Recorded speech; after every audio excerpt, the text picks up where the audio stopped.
സ്നേഹത്തിന് വാക്കുകൊണ്ട് നന്ദി പറയാൻ കഴിയില്ല എന്ന് തെരഞ്ഞെടുപ്പ് സമയത്ത് ഞാൻ പറഞ്ഞത് അത് വെറുതെ തെളിയിച്ചിരിക്കുകയാണ്. വടകരക്കാർ 1,00,000 എന്ന് പറഞ്ഞാൽ അത് 99,000 അല്ല, അത് 1,14,000 ആണ് എന്നത് ഈ വാശിയേറിയ തെരഞ്ഞെടുപ്പിൽ ചരിത്ര ഭൂരിപക്ഷത്തോടുകൂടി എന്നെ വിജയിപ്പിക്കുകയും തലശ്ശേരി മണ്ഡലത്തിൽ പോലും ഏറ്റവും മികച്ച വോട്ടിംഗ് നില നമുക്കുണ്ടാക്കി തരികയും ചെയ്തവരോട് ഒരു കാര്യം ഞാൻ തീർത്തു പറയുന്നു, ഈ നാടിന് വേണ്ടി കഠിനാധ്വാനം ചെയ്യുന്ന ഉറപ്പും വാക്കും ഞാൻ നൽകാൻ ആഗ്രഹിക്കുന്നു. ഞാനൊരു ദീർഘമായ പ്രസംഗത്തിനൊന്നും മുതിരുന്നില്ല. ഇനി പാനൂരിൽ പോകണം. അത് കഴിഞ്ഞാൽ നിങ്ങൾ എനിക്ക് ഉണ്ടാക്കി തന്ന അവകാശത്തിന്റെ പേരിൽ ഇന്ന് രാത്രി ഞാൻ ഡൽഹിയിലേക്ക് തിരിക്കുകയാണ്. നിങ്ങൾ എനിക്ക് ഉണ്ടാക്കി തന്ന അവകാശത്തിന്റെ പേരിലാണ് ആ യാത്ര എന്ന ബോധ്യം എന്നും എനിക്കുണ്ടാവും. ഒരു കാര്യം ഞാൻ പറയാം, ഇവിടെ സൂചിപ്പിച്ചു, ഈ 1,14,506 അത് നമ്മൾ അഹങ്കരിക്കാനുള്ള കാരണമാക്കില്ല. ഈ 1,14,506 ധിക്കാരത്തിന്റെയും നാട്യത്തിന്റെയും ശൈലി സ്വീകരിക്കാൻ നമുക്കൊരു കാരണമാവില്ല. ഇത് ആരുടെയും വീട്ടിലേക്ക് ബോംബെറിയാനുള്ള കാരണമല്ല. ഇത് ആരുടെയും വീടുകളിലേക്ക് പടക്കമെറിയാനുള്ള കാരണമാവില്ല. എന്നെ കേൾക്കുന്ന മുഴുവൻ ജനങ്ങളോടും ഞാൻ പറയുന്നു, ഇതുകൊണ്ട് ഈ നാട്ടിലെ ഒരു മനുഷ്യനെയും ജാതിയുടെയും മതത്തിന്റെയും പേരിൽ തമ്മിൽ അടുപ്പിക്കാൻ UDF-ഉം RMPയും ഉണ്ടാവില്ല എന്ന് ഈ നാട്ടിലെ ജനങ്ങൾക്ക് ബോധ്യമാണ്. ഒരു കള്ള പ്രചാര വേലക്കും വടകരയുടെ രാഷ്ട്രീയ ബോധത്തെ തകർക്കാൻ കഴിയില്ല എന്ന് ഈ നാട്ടിലെ ജനത തെളിയിച്ചിരിക്കുകയാണ്.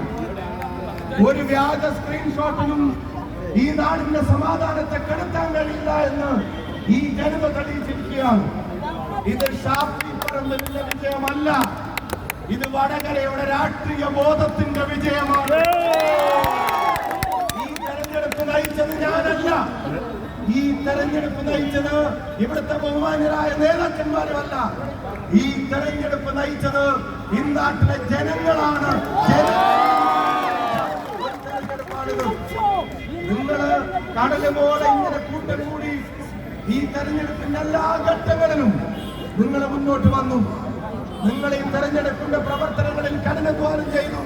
നിങ്ങൾ മഴ കൊണ്ടു, നിങ്ങൾ വെയിലേറ്റു, നിങ്ങൾ രാവും പകലും ഈ തെരഞ്ഞെടുപ്പിന്റെ പ്രവർത്തനങ്ങളിൽ ഇറങ്ങി. ഈ ജനതയുടെ രാഷ്ട്രീയ ബോധത്തെ കള്ളപ്രചാര വേലകളിലൂടെ തകർക്കാൻ ശ്രമിച്ചവർ, വ്യാജമായി ഉണ്ടാക്കിയ ഒരു നിർമ്മിതിയുടെ പേരിൽ വർഗീയ ആരോപണങ്ങൾ വരെ ചമച്ചവർ, അവർ നാട്ടിലെ ജനങ്ങളുടെ മുമ്പിൽ എക്സ്പോസ്ഡ് ആയിട്ട് നിൽക്കുകയാണ്. എന്നെ കേൾക്കുന്ന CPI-യും നല്ലവരായ സഹപ്രവർത്തകർ, ഒരു കാര്യം ഞങ്ങൾ നിങ്ങളോടും പറയുന്നു, ഞങ്ങൾക്ക് നിങ്ങളോടും വിരോധമില്ല. കാരണം നിങ്ങളെപ്പോലും പറ്റിക്കാൻ ശ്രമിച്ചവർക്കെതിരെ നിങ്ങൾ വോട്ട് ചെയ്തിട്ടുണ്ട് എന്ന് ഈ തെരഞ്ഞെടുപ്പിന്റെ റിസൾട്ട് അത് പറയുന്നുണ്ട്. നിങ്ങളിലെ സാധാരണക്കാരൻ വോട്ട് ചെയ്യാതെ ഈ 1,14,000-ലേക്ക് ഈ മണ്ഡലം എത്തില്ല. അതുകൊണ്ട് ഞങ്ങൾ ഈ നാടിന്റെ പുരോഗതിക്ക് കൈകോർത്ത് പിടിച്ച് മുന്നോട്ട് പോകും. ഈ നാടിന്റെ ഐക്യത്തിന് നാട്ടിലെ ജനങ്ങളെ ഒന്നായി കാണും. നിങ്ങൾ തരുന്ന ഒരു അവസരം കൊണ്ട് ഇന്ത്യൻ പാർലമെന്റിന് അകത്തും പുറത്തും ഈ നാടിന് വേണ്ടി ശബ്ദിക്കും. ഈ നാടിന്റെ മതേതര മൂല്യങ്ങൾക്ക് വേണ്ടി നിലകൊള്ളും. എല്ലാ അഹങ്കാരങ്ങളെയും എല്ലാ ധിക്കാരങ്ങളെയും അത് ഞാൻ തെളിച്ചു പറയുന്നു. താടിയുള്ള അഹങ്കാരമാണെങ്കിലും ശരി, താടിയില്ലാത്ത അഹങ്കാരമാണെങ്കിലും ശരി, അത് ഹിന്ദി പറയുന്ന അഹങ്കാരമാണെങ്കിലും ശരി, മലയാളം പറയുന്ന അഹങ്കാരമാണെങ്കിലും ശരി, ഞാൻ ഉറപ്പിച്ചു പറയുന്നു, അത് കോട്ടിട്ട അഹങ്കാരമാണെങ്കിലും ശരി, എല്ലാ അഹങ്കാരങ്ങളെയും നാട്ടിലെ ജനത ചോദ്യം ചെയ്തിരിക്കുകയാണ്. അതാണ് UP-യിലും ബംഗാളിലും മഹാരാഷ്ട്രയിലും ഒക്കെ നമ്മൾ കണ്ടത്. ധിക്കാരങ്ങളുടെ രാഷ്ട്രീയത്തെ ഒരു ജനത ചോദ്യം ചെയ്യുന്നത്. അതാണ് ഈ കേരളത്തിലും നമ്മൾ കണ്ടത്. 20-ൽ 18 സീറ്റും ഐക്യ ജനാധിപത്യ മുന്നണിക്ക് തന്ന ഈ നാട്ടിലെ ജനത അവര് കൃത്യമായ ഒരു സന്ദേശം ഇവിടുത്തെ ഭരണകൂടങ്ങൾക്ക് നൽകുന്നുണ്ട്. അതുകൊണ്ട് ഉറപ്പിച്ചു പറയുന്നു, ഈ അവസരം ആരുടെ മേലെയും കുതിര കയറാനുള്ള അവസരമല്ല.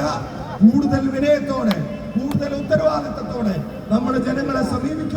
ജനങ്ങൾക്ക് വേണ്ടത് ചെയ്യും, നാടിന് വേണ്ടത് കൊണ്ടുവരും, ചോദിക്കേണ്ടടുത്ത് ചോദിക്കും, പറയേണ്ടടുത്ത് പറയും.